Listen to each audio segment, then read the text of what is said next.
excelente palestra. Eu gostei, barbaridade. Mas agora nós vamos ter uma melhor ainda, né?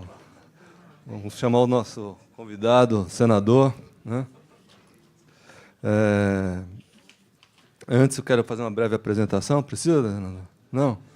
Ex-governador, senador, etc., escritor, uma celebridade, eu sou seu fã, viu? Então, meus parabéns.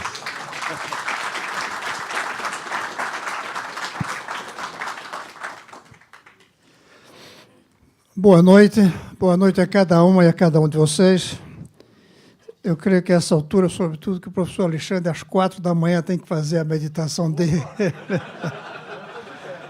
É melhor não demorar muito. Mas eu não posso deixar de começar dizendo da satisfação de estar aqui com vocês. E dou razões. A primeira razão é que é um evento do ITA.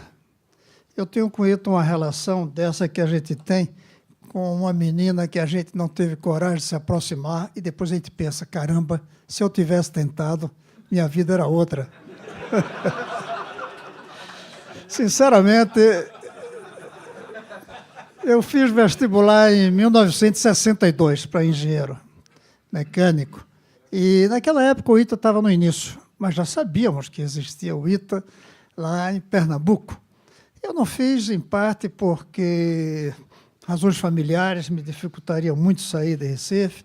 Claro, tem um pouco daquele complexo de todos nós, da dificuldade, mas eu acho até, modesta parte, que eu teria passado, porque eu fui um excelente aluno e tirei os primeiríssimos lugares nas 2 escolas de engenharia que tinham em Recife.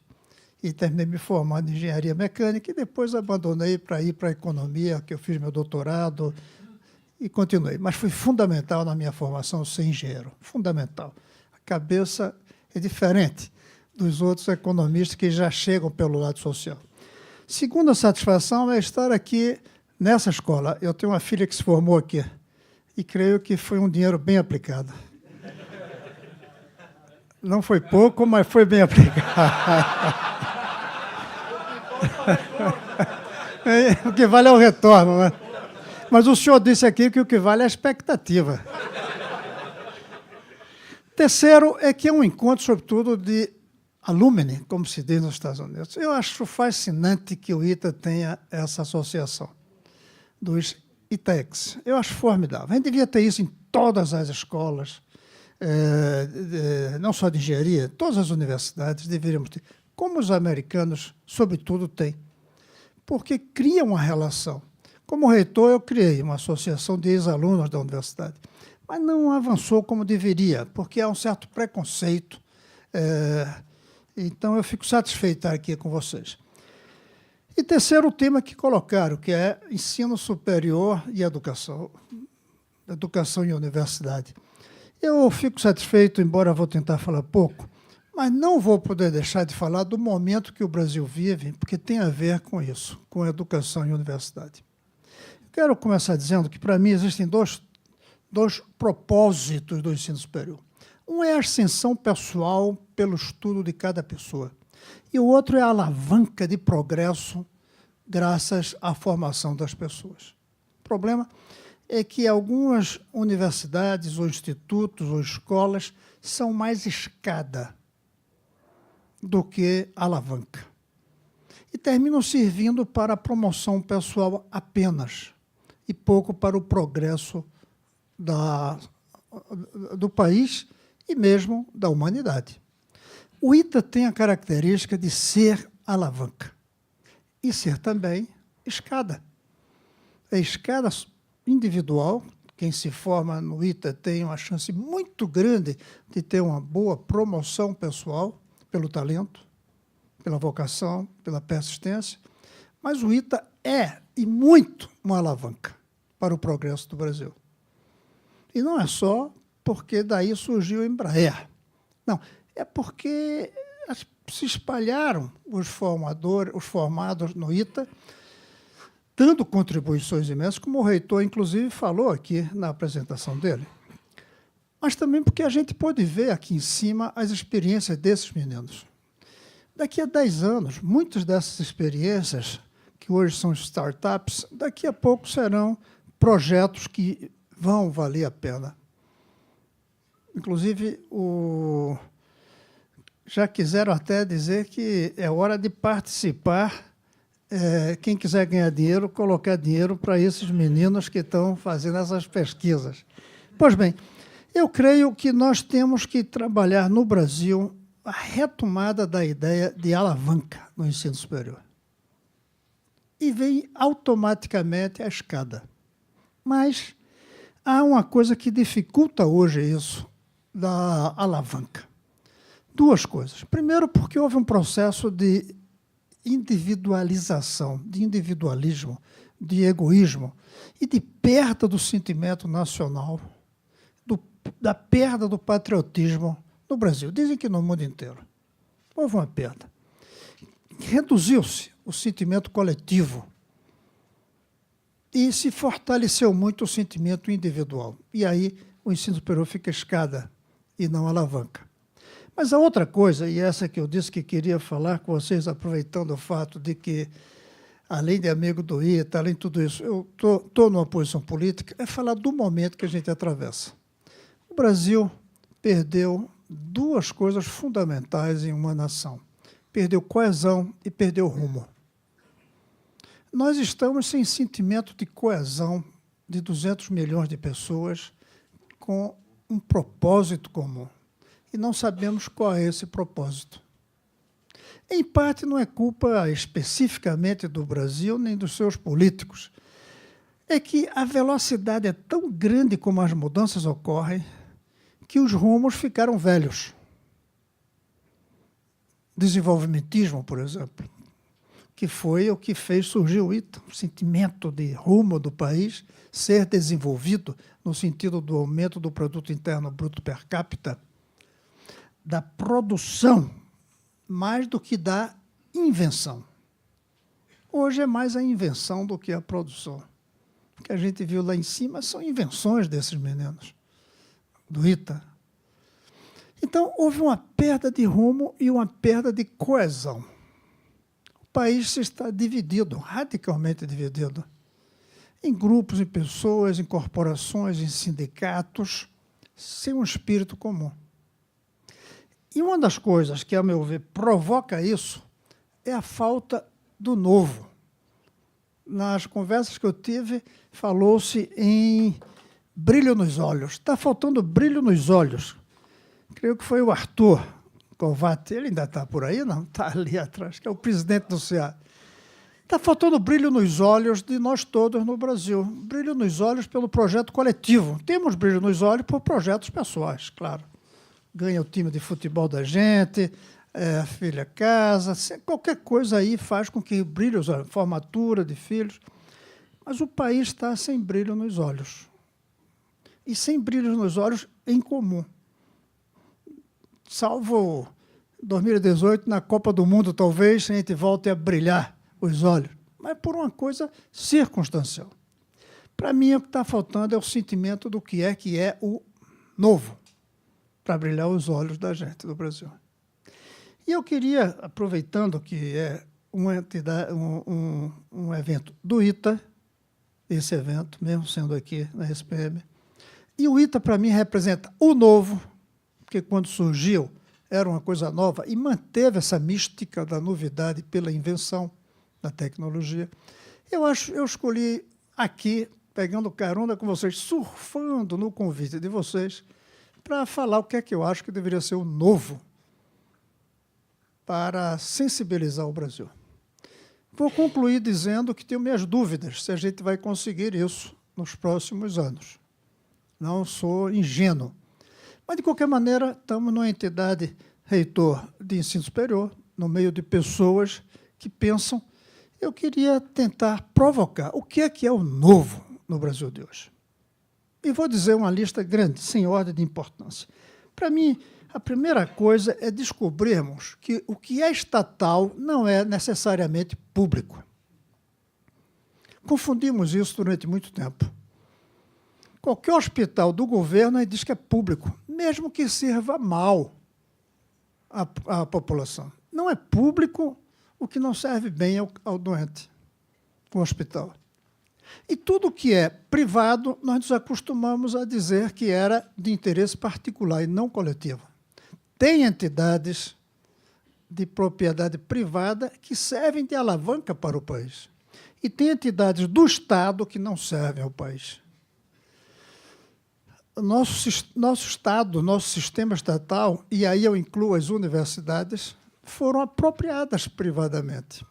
Apropriadas pelos servidores, pelos sindicatos, pelos políticos, pelas empreiteiras. A gente tem que quebrar isso. Tem que trazer para o Brasil de que é preciso descobrir, fortalecer o interesse público. Obviamente, respeitando o benefício pessoal de cada um ao servir ao público. O médico serve ao doente e ganha bem por isso. Mas não como a gente vê, ganha bem sem servir bem ao público. Tem que mudar a maneira como a gente seleciona os funcionários públicos. Tem que quebrar essa história de estabilidade plena, mesmo se não trabalha. Isso é, sobretudo, importante na educação. Se a educação é importante, e vamos chegar lá, o professor tem que ser avaliado. Tem que se ver o resultado. Não é possível querermos servir o país com medo da palavra mérito. Tem que ter mérito tudo. Ninguém aceita um técnico de futebol que perde mais de 2 jogos, mas aceita um professor que fica 2 meses sem greve. Tem que retomar a ideia do mérito, ou seja, mérito para servir ao público. O Estado tem que servir ao público. A privatização geral não serve ao público, mas a estatização ficou provado que também não. É preciso casar esses dois. Eu tenho a impressão que isso poderia ser o novo. O segundo novo é que nós vamos entrar num período de escassez. Escassez de recursos naturais, escassez de espaço nas cidades, escassez de dinheiro do governo. Nós vamos ter que nos acostumar a sermos felizes, mesmo que austeros. Isso é o novo. Agora, é um novo que muita gente não vai querer ouvir. Por isso, eu vou, no fim, mostrar que não sou tão otimista de que esse novo seduz. É preciso entrar num tempo de austeridade, de eficiência, fazendo mais, gastando menos. Cada vez que eu encontro um prefeito que chega para mim e diz: fico muito contente de encontrar, lhe admiro porque o senhor defende a educação. Eu quero dizer que eu gasto 35% do orçamento com a educação. Aí eu digo: e qual é a taxa de analfabetismo? Eu não quero medir ninguém, um gestor, porque gasta muito. Eu quero medir porque faz muito. E, de preferência, gastando pouco.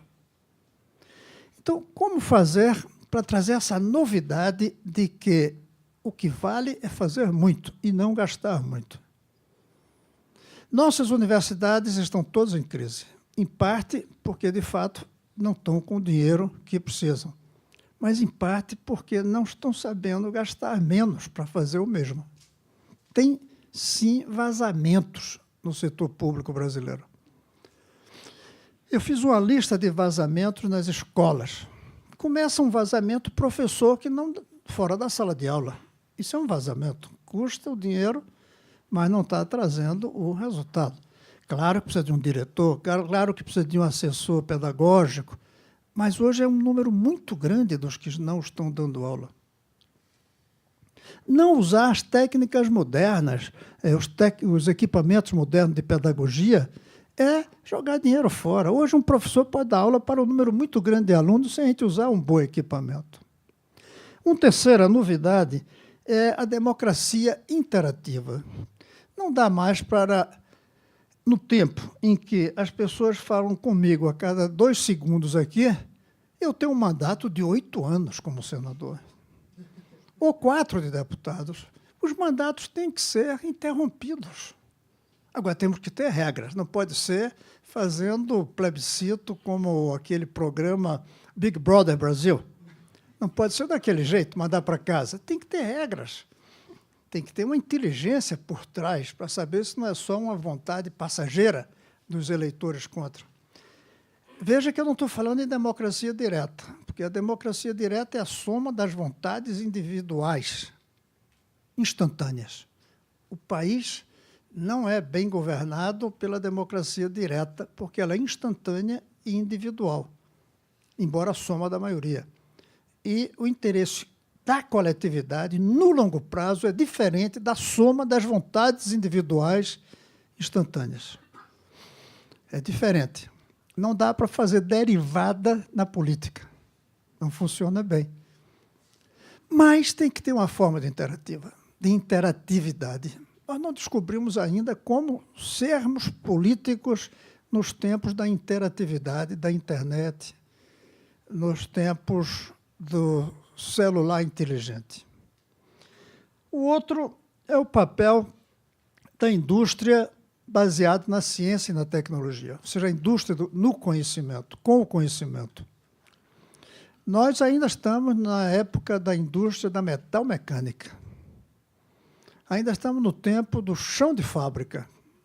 Não dá mais para ser um país do futuro baseando a nossa economia no agronegócio, por exemplo. E, felizmente, temos ele, hein? Se não fosse ele, nós estávamos muito ruins. Mas não é o futuro. Mesmo que a soja, hoje, seja produto de alta tecnologia do ponto de vista do processo de produção. Mas o produto em si não tem nada de alta tecnologia. A soja é um produto antigo e agrícola. Eu estou falando a fabricação dessas coisas todas aqui, disso aqui, dos remédios, dos equipamentos médicos. Por isso eu fiquei tão contente de ver essa área de bioengenharia que está surgindo aqui. Esse é o futuro. Nós temos que dar um salto no Brasil para sermos um país produtor não só de alta tecnologia e ciência, mas de ter alta tecnologia e ciência como resultado das nossas indústrias. E não temos essa vocação até hoje, mas precisa criar isso. Ainda somos viciados na metalmecânica, viciados na produção com base em uma economia que está superada, não é nova. Dizer que o PIB aumentou produzindo mais carros, isso não é o novo. Ou mais sapato, ou mais roupa, é necessário, mas não é o futuro. Então, alta tecnologia. Temos que investir em alta tecnologia. Por isso que o ITA tem um simbolismo do futuro. O outro é entendermos que o grande capital hoje ele tem duas formas, conhecimento e natureza. O capital mesmo para valer hoje não é mais o capital de dinheiro, não é mais o capital no número de máquinas que você tem para produzir, ou o capital do tamanho da sua propriedade agrícola. Isso é do passado. Como antes já foi o número de escravos, definir quanto é que você tem de capital. Capital hoje é quanto tem de conhecimento um país na cabeça dos seus habitantes e quanto tem de natureza para ser utilizada. E da soma dos dois, natureza e conhecimento. Porque o petróleo enterrado não serve de nada. É preciso ter o conhecimento para identificar onde ele está, saber como tirar, transportar e produzir o combustível. Ou a energia solar, como eu vi os meninos brincando lá em cima. Porque aí, além disso, é permanente. O petróleo acaba. Então, o novo seria nós valorizarmos o capital conhecimento e valorizarmos o capital natureza, para valorizarmos duas coisas, portanto, a educação, para termos ciência e tecnologia, e a sustentabilidade, para termos a natureza permanente. É preciso ter como uma novidade a ideia de uma desigualdade decente no país. Até algum tempo atrás, a gente falava em igualdade. Igualdade é antidemocrático. Agora, tem uma desigualdade indecente no Brasil. A gente precisa controlar essa desigualdade indecente. E isso se faz, pelo menos teoricamente, definindo um piso social abaixo do qual ninguém passa fome, ninguém dorme ao relento, ninguém deixa de ter o mínimo para sobreviver, um piso. um teto ecológico, acima do qual ninguém é permitido consumir. Aqui no meio tem uma desigualdade que não tem constrangimento ético para você dizer que é desigual. Você pode ter uma roupa mais bonita ou mais feia, você pode ir num restaurante mais fino ou menos bom, ou nem ir a restaurante. Não pode é passar fome, não pode é ficar sem roupa. Você viaja para o exterior ou não viaja. Isso não tem constrangimento ético.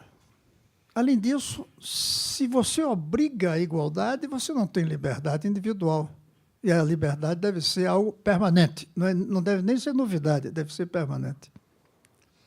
Agora, para que essa desigualdade seja decente, é preciso oferecer a cada um uma escada, para que ele possa subir daqui de baixo aqui para cima, conforme seu talento, conforme sua persistência, conforme sua vocação e conforme seu gosto, porque alguns podem se contentar com o pouco, outros vão querer chegar lá em cima.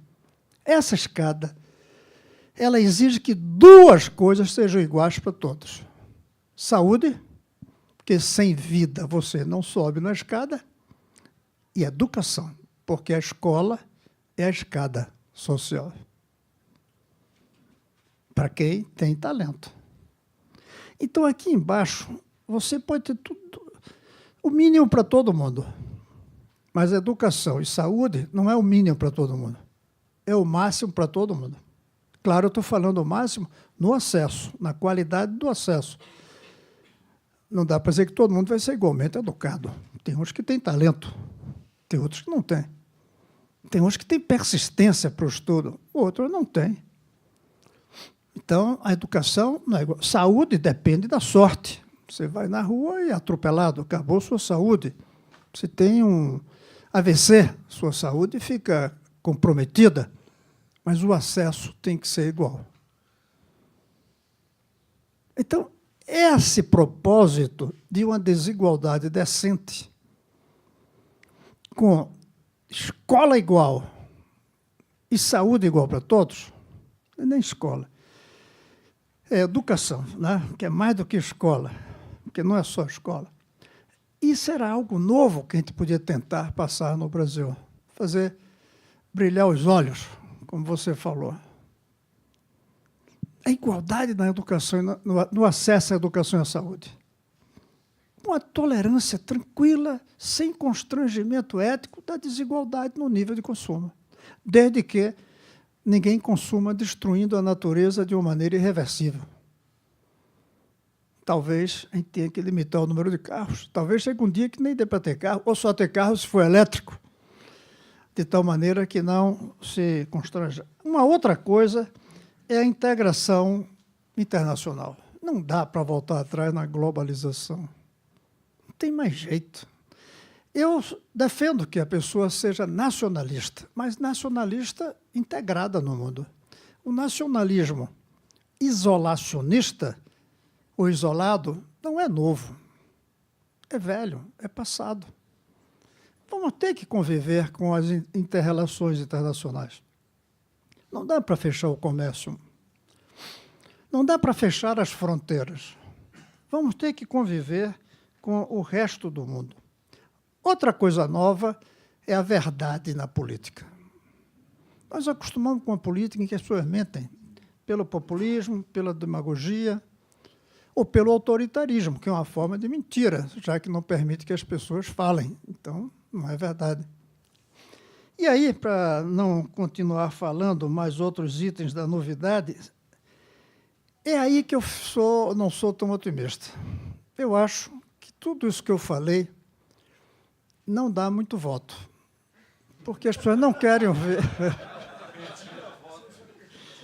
Porque as pessoas não querem ouvir muito a verdade, porque isso vai levar décadas para a gente construir no Brasil. E as pessoas querem a resposta amanhã. Não é porque eu esteja falando difícil, não é porque eu falo como professor e aí os eleitores não vêm para mim. Não, porque aí eu contrato aqui um profissional de marketing e ele traduz o que eu estou dizendo de uma maneira que venda. Não, não é por isso. É porque nós nos acostumamos no Brasil Primeiro, há um egoísmo que dificulta a coesão, e porque isso demora para se ver o resultado. Imagine um candidato falou que é preciso nos acostumarmos com a austeridade. As pessoas não querem austeridade. As pessoas dizem, agora que eu vou conseguir o meu, vem alguém dizendo que é preciso sustentabilidade. Porque agora é que vai dificultar ter acesso àquilo que eu não conseguia. Então, nós vamos ter muita dificuldade no Brasil.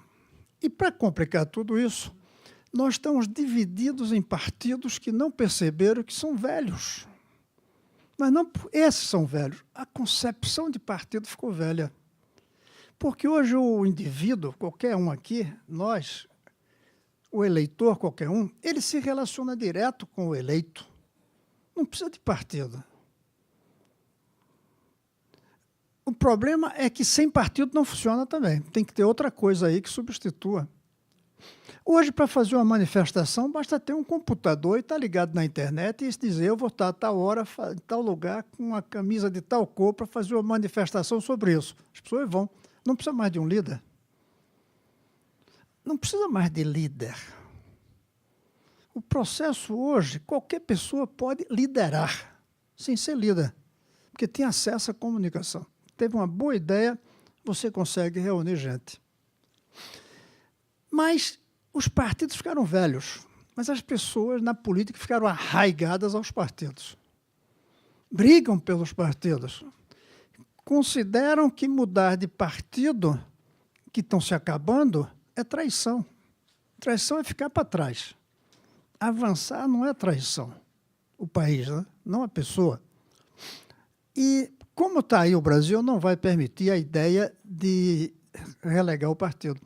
Todo mundo está olhando para a França. Vai ser impossível repetir aqui o que o presidente francês fez, o Macron. Ele criou um partido ali, na última hora fez... aqui precisa ser um ano antes da eleição. Precisa de 500 mil assinaturas. Ele foi ali e registrou em algum lugar. Aí se elegeu e disse, agora quem quiser ser candidato, me escreva, eu vou abrir aqui um site, a pessoa se inscreve, manda seu currículo, manda sua folha corrida, e os que nós aprovarmos serão candidatos. E foram candidatos. Aqui não pode, tem que ser 6 meses antes